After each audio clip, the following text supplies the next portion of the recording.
트리트먼트, 여러 가지 스타일링 제품들도 타고 내려온다는 사실. 이렇게 딱 멈추지 않아요. 한팔성이 아니에요. 헤어 에센스 트리트먼트 제품은 영양 성분이 많이 들어가다 보니까 이게 또 우리 곰팡이균의 밥이 되거든요. 두피 장벽 관리 10개명 시작하도록 하겠습니다.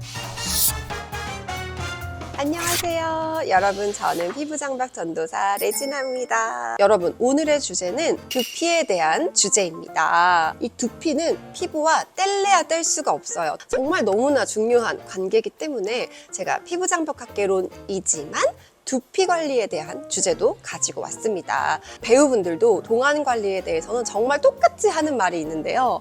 저는 물을 자주 마시고요. 그리고 잠을 꼭 일찍 자려고 노력하고요. 그리고 제가 선크림을 정말 열심히 발라요. 보습을 정말 열심히 하고요. 무엇보다 두피 관리에 정말 가장 많은 돈을 들여요. 굉장히 뻔한 말이잖아요. 근데 실제로 배우분들은 막 티가 나는 그런 시술이나 성형보다는 티가 많이 나지 않지만 귀티와 아우라를 내는 관리에 돈과 시간을 많이 쏟는다고 해요. 피부 관리는 너무 기본이고요. 더 중요한 거, 김희애, 고현정님, 전지현님 같은 완전 명품 배우분들은 이 두피에 정말 목숨 건다고 해요. 정말 내 얼굴의 분위기와 생기와 그런 것들을 좌우하더라고요. 두피가. 사실 이 두피 관리는 한 살이라도 어릴 때부터 시작하면 진짜 좋거든요. 지금 20대이신 분들은 진짜 너무 럭키.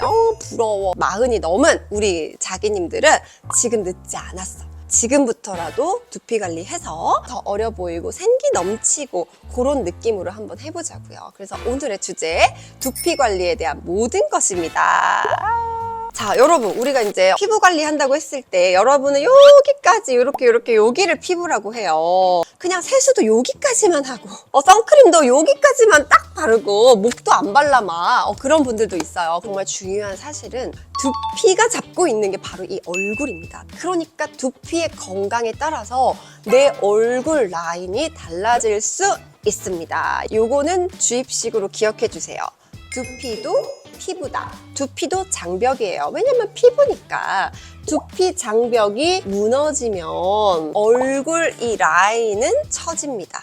두피가 0.1cm 처지면 얼굴 이 라인은 1cm 처지고 엉덩이는 3cm 처진다. 원장님들이 하시는 말이에요. MSG 약간 쳐가지고. 진짜 제가 그때 정말 너무 깜짝 놀라가지고 그때부터 두피에 대한 공부를 했습니다. 두피와 얼굴은 이렇게 동그랗게 되어 있다 보니까 두피의 유분이라던가 노폐물이라던가 또는 우리가 여기에 쓰는 샴푸, 트리트먼트, 여러 가지 스타일링 제품들도 타고 내려온다는 사실. 이렇게 딱 멈추지 않아요, 여러분. 삼팔성이 아니에요. 내려와서 얼굴로 영향을 무조건 준다는 사실. 언니, 그러면 올바른 두피 관리법은 무엇인가요? 만약에 지루성 두피염이라던가 어떤 문제가 있어서 치료해야 된다면 피부과 가서 약 먹고 바르고 치료하셔야 됩니다. 그게 아닌 그냥 우리처럼 정상 두피, 가끔 가렵고 가끔 나고 요 정도인 분들은 매일매일 내가 집에서 얘를 어떻게 관리하느냐, 정말 더 중요하다는 거, 두피 관리법 지금부터 시작할게요. 여러분이 우리 피부 장벽 관리하는 거 있죠? 매일 잘 세안하고 선크림 바르고 보습 잘하고 그 관리를 두피에 적용하는 거예요. 그게 정말 탈모 예방법이고 머릿결이 예뻐지는 그런 방법입니다. 두피 장벽 관리 10개명 시작하도록 하겠습니다. 이거는 그냥 무조건 외우고 따라 하셔야 돼요. 첫 번째입니다. 머리를 매일 감는다. 얼굴도 엄청 건조하고 두피도 정말 2, 3일 지나도 유분이 요만큼도 안 나오는 분들, 그런 분들은 머리 2, 3일에 한번 감아도 괜찮아요.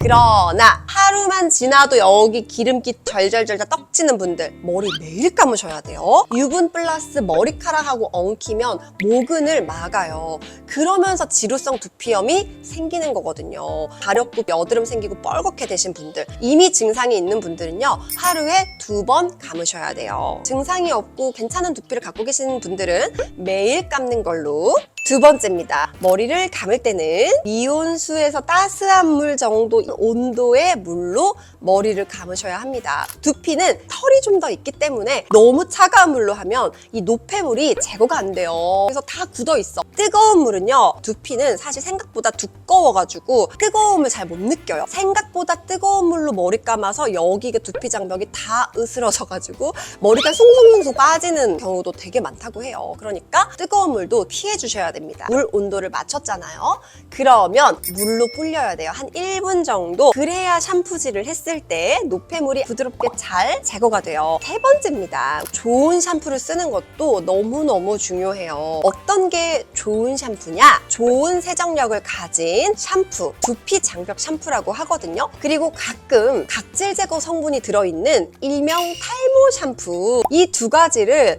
밸런스 있게 잘 사용해 주시는 게 핵심입니다. 좀 건조한 두피이신 분들은 장벽 샴푸를 좀 데일리로 쓰면서 한 일주일에 한 번, 뭐 2번 탈모 샴푸를 써주는 거죠. 반대로 좀 두피에 유분이 많고 지성 쪽 두피를 가지신 분들은요, 데일리로는 장벽 샴푸를 쓰다가 한 일주일에 2-3번, 여름에는 좀 더 자주 탈모 샴푸를 써주는 거죠. 네 번째, 머리를 감을 때는요, 손톱은 숨겨주시고 요 손 지문으로 피를 벅벅 긁는 분들이 진짜 많아요. 손톱으로 우리가 얼굴을 긁으면 어떻게 되죠? 진짜 여기 빨갛게 되죠. 두피는 눈에 안 보이니까 그렇게 손톱으로 긁어요. 어떻게 되겠어요? 두피가 다 빠스라지겠죠. 머리가 숭덩숭덩 빠질 수밖에 없는 거예요. 여기가 다 뜯어지니까 샴푸를 잘 묻혀준다는 느낌으로 하시는 거예요. 이렇게 여러분이 샴푸질을 부드럽게 잘 했어요. 그런 다음에 보통 어떻게 하시죠? 바로 물로 헹구시죠. 그러시면 안 됩니다. 왜냐하면 이 샴푸의 성분들, 두피에 좋은 성분들도 있고요. 탈모 샴푸는 또 각질 제거의 성분들이 들어가잖아요. 얘네들이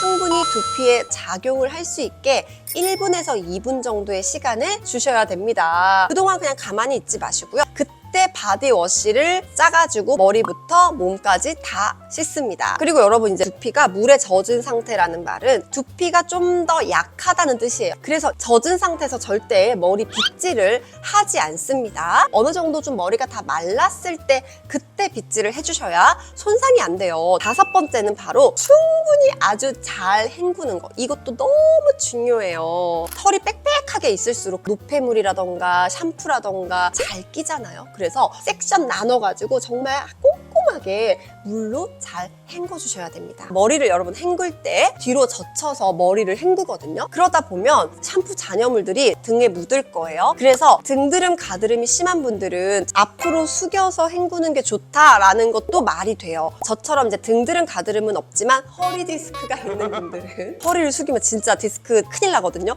그래서 이렇게 뒤로 젖혀서 꼿꼿하게 그 대신 워시로 등을 한 번만 더 헹궈주시는 게 도움이 될 거예요. 여섯 번째는 샴푸 후에 세안을 하기. 샤워하면서 또 조금씩 얼굴에 묻잖아요. 그래서 그것들이 트러블을 유발해요. 샤워하고 나와서 세면대에서 반드시 세안을 해주셔야 돼요. 그래서 저는 아침에 이제 젤 클렌저나 뭐 맞는 기초 버블로 아침에 세안을 하거든요. 그러면 저녁 샤워한다고 생각해 볼게요. 두 가지 경우의 수가 있는데요. 첫 번째는 샤워실 들어가기 전에 오일 클렌저나 밀크 클렌저를 얼굴을 헹궈요. 그런 다음에 저는 바로 샤워실로 들어가요. 이제 머리 불리고 샴푸질 열심히 하고 1분 정도 방치하는 동안 몸 바디워시로 빠르게 씻고 머리 헹구면서 몸도 한 번에 같이 헹구고 샤워를 끝내고 나옵니다. 그럼 나와서 세면대에서 젤 클렌저로 2차 세안을 해주는 거예요. 또 이렇게 해도 돼요. 언니, 저는 샤워하는 동안 얼굴이 너무 건조해요. 이런 분들 있죠?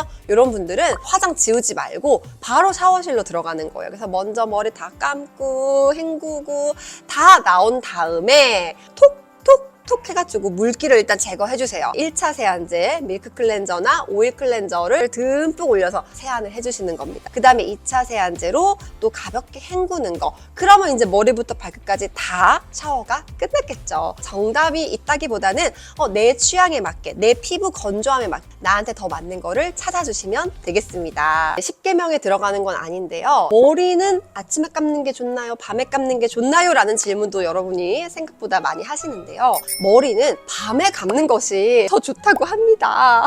일단 우리가 하루를 살다 보면 두피에 스타일링 제품들, 미세먼지, 피지, 유분들이 막 엉켜가지고 이 모근을 다 막고 있어요. 가면서 얼굴에 이렇게 묻는 거지. 그래서 여드름과 좁쌀들을 유발합니다. 생각해보니까 밤에 머리 감아야 되겠다. 그리고 또 있어요. 머리 감고 잘 잔 다음에 일어나서 여기 유분이 이제 어느 정도 깔려 있잖아요. 피지의 역할이 뭐라 그랬죠? 천연 자외선 차단제가 바로 피지라 그랬잖아요. 유분이 살짝 깔린 상태로 외출을 아침에 하게 되면 자외선 차단 역할을 해줘가지고 그렇게 많이 손상이 안 된대요. 그래서 머리는 밤에 감는 것이 좋다. 베개 커버, 베개 커버.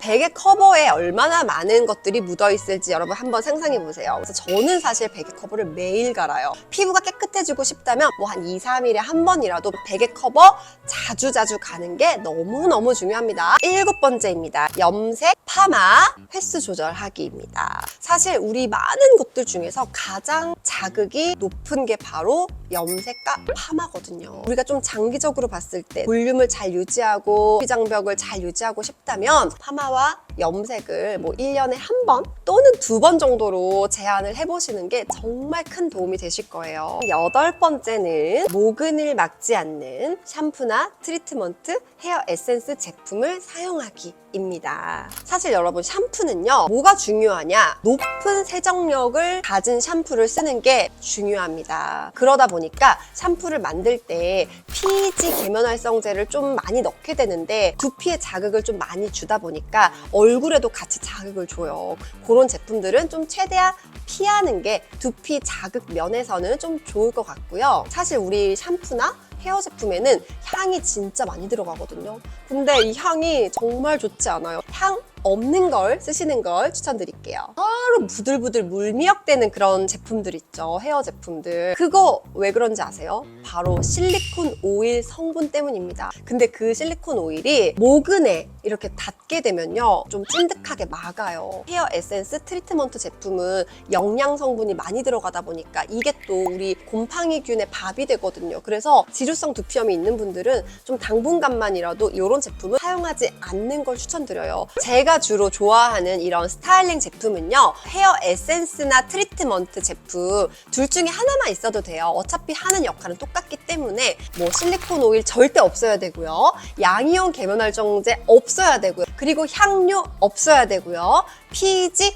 없어야 되고요. 없어야 될 게 너무 많아서 사용감이 그렇게 막 좋지는 않아요. 그냥 조금 부드러워졌다 요 정도. 저는 그런 제품을 선호하고 두피엔 그게 더 좋기 때문에 우리 자기님들께도 그런 제품을 추천을 드리고 있는데요. 지루성 두피염이 있는 분들은 두피에 절대 쓰면 안 되고 머리 끝에만 조금 쓰고요. 그마저도 물로 잘 헹궈 주셔야 돼요. 일반 두피인 분들은요, 조금 그래도 좀 자유롭긴 한데 중건성 가을 겨울에 되게 건조해서 막 푸석푸석한 분들 있잖아요. 그런 분들은 이런 트리트먼트나 에센스 제품을 두피까지 듬뿍 발라서 일주일에 뭐 한두 번 정도 두피 팩을 해주셔도 정말 좋아요. 사실 이 제품에 대한 문의가 너무 많아서 작년부터 헤어 제품을 개발을 하고 있습니다. 시간이 많이 걸릴 것 같긴 해요. 지금 당장은 아니지만 우리 자기님들이 조금 기다려주시면 두피 장벽이 근본적으로 건강해질 수 있는 제품들을 개발할 예정이니까 여러분 조금 많이 기다려주세요.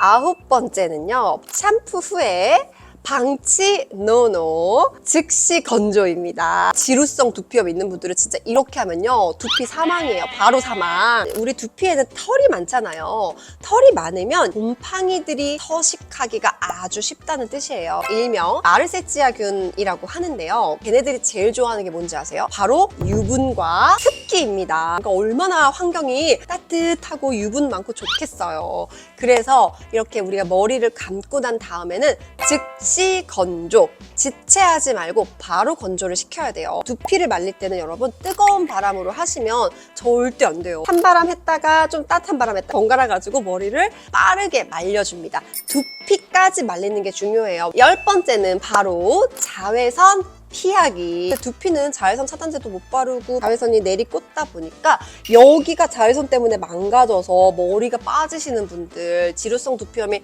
더 심해지는 분들이 많아요. 우리가 외출을 좀 오래 하거나 좀 여행을 갈 때는 조금 모자를 쓴다거나 아니면 양산으로 좀 가려준다거나 햇빛을 피하는 게 아주 좋은 방법이 될 거예요. 이렇게만 잘 따라 하시면 여러분의 웬만한 문제는 해결이 되실 겁니다. 그런데 지루성 증상이 조금이라도 있는 분들은 자, 지금부터 집중을 해주셔야 합니다. 지루성 두피염? 증상이 뭘까요? 약간 가렵고 울긋불긋해지고 기름 각질이 뚝뚝 떨어지기도 하고 여기에 막 여드름이나 좁쌀이나 막 염증이 좀 잘 생기고 이게 바로 지루성 두피염의 전형적인 증상이에요. 원인은 무엇일까요? 유전적으로 이 피지량이 많은 게 이 지루성 두피염의 원인이 됩니다. 두 번째는 바로 이 두피에 서식하기 쉬운 마르세지아균 같은 곰팡이들이 이제 서식을 하면서 지루성이 유발이 되고요. 세 번째는 막 오늘 스트레스 받고 잠을 못 자고 밀가루, 빵 이런 맛있는 거 막 먹고 이런 것들이 이제 합쳐지면서 지루성 두피염 증상으로 나타나는 거죠. 이 지성인 분들은 10계명대로 하시면서 생활 관리를 필수적으로 하셔야 돼요. 만약에 나는 지루성 증상이 좀 너무 심하다. 여기서 한 가지 더 추가를 하셔야 됩니다. 뭐 크림바졸, 징크피리치올, 살리실릭 애시드, 케토코나졸 같은 이런 성분들, 얘네들이 곰팡이균을 꽉 잡는 거거든요. 그래서 이런 성분들이 들어있는 제품들이 있는데요. 이제 약국 가면 일반 의약품으로 구입을 하실 수가 있어요. 니조랄 같은 이런 샴푸를 이제 구입하셔가지고 좀 독하지만 증상이 심할 때 이 곰팡이들을 죽여주는 그래서 그런 샴푸를 병행을 해주셔야 됩니다. 사실 얘가 되게 독해요. 그래서 이거를 너무 자주 무분별하게 쓰게 되면 오히려 두피 장벽이 더 무너지면서 지루성 증상이 더 심해질 수 있어요. 점점 횟수를 줄여나가시는 게 정말 중요해요. 그래서 이렇게 지루성이 심하신 분들은 두피 장벽 샴푸, 그리고 가끔 쓰는 탈모 샴푸, 그리고 더 곰팡이를 잡아줄 수 있는 이런 니조랄 같은 샴푸, 요 세 가지를 딱 구비하고 있으면 우리 지루성 두피염 분들은 관리를 잘 하실 수 있습니다. 좋은 제품과 좋은 습관, 그리고 내 마음 관리, 음식 관리, 많은 것들을 다 함께 했을 때 내 피부도 빛나고 내 몸도 빛나고 내 삶이 변화한다는 걸 느끼실 수 있을 거예요. 그래서 여러분, 다음 시간의 주제는 호르몬과 우리의 마음 관리에 대해서 다음 시간에 만나보도록 하겠습니다. 우리 모두 피부 장벽 관리, 두피 장벽 관리 열심히 해가지고 반짝반짝 같이 빛나요. 안녕!